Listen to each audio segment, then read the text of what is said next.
প্রিয় দর্শক, আপনাদেরকে আমরা আরো কিছু নতুন তথ্য আমাদের হাতে এসেছে।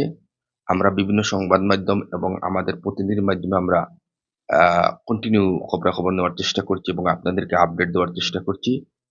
আপনারা জানেন যে বাংলাদেশে গত ৩ দিন ধরে কারফিউ চলছে। কারফিউ ভেঙে বিভিন্ন জায়গায় সংঘর্ষের ঘটনা ঘটছে। এই ঘটনা চলাকালীন অবস্থায় দেশ জুড়ে আইনশৃঙ্খলা বাহিনী চিরুনি অভিযান চালাচ্ছে।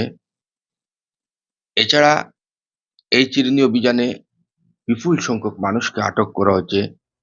যেটা হচ্ছে আমাদের ঢাকা প্রতিনিধি আসমাউল মুক্তামির সহ বিভিন্ন সংবাদ মাধ্যম জানিয়েছে, যাকে পাওয়া যাচ্ছে তাকেই গ্রেপ্তার করছে পুলিশ। পাশাপাশি আজকে যেটা পুলিশ বা আইন শৃঙ্খলা বাহিনীর পক্ষ থেকে পুরস্কার ঘোষণা করা হয়েছে, যারা নাশকতাকারীদের ধরিয়ে দিবে বা তাদের তথ্য দিবে তাদেরকে পুরস্কৃত করবে।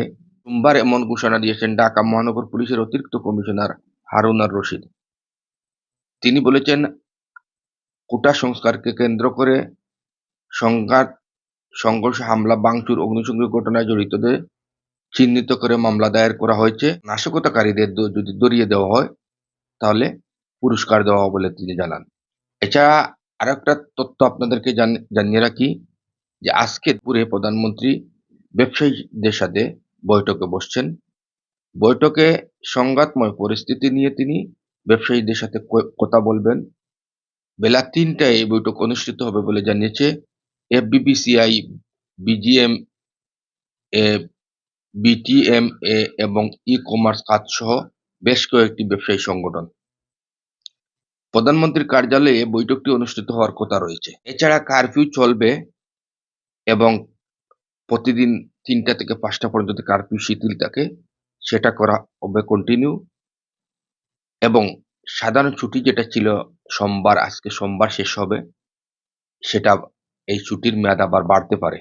তবে ৩ দিন ধরে কারফিউ চললেও এখন পর্যন্ত বিভিন্ন জায়গায় কারফিউ ভেঙে রাস্তায় অবরোধ এবং অগ্নিসংযোগ সহ বিভিন্ন ঘটনা ঘটে চলেছে। আইনশৃঙ্খলা বাহিনীও চেষ্টা করছে পরিস্থিতি সামাল দিতে। তবে আন্দোলনকারীরা আন্দোলন চালিয়ে যাওয়ার প্রত্যয় ব্যক্ত করেছেন।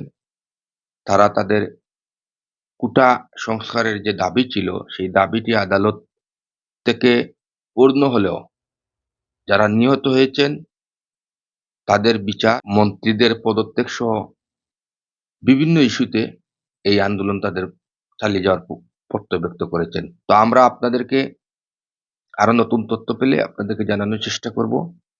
Khaled Masud Roni, Bangladesh 24.com, London.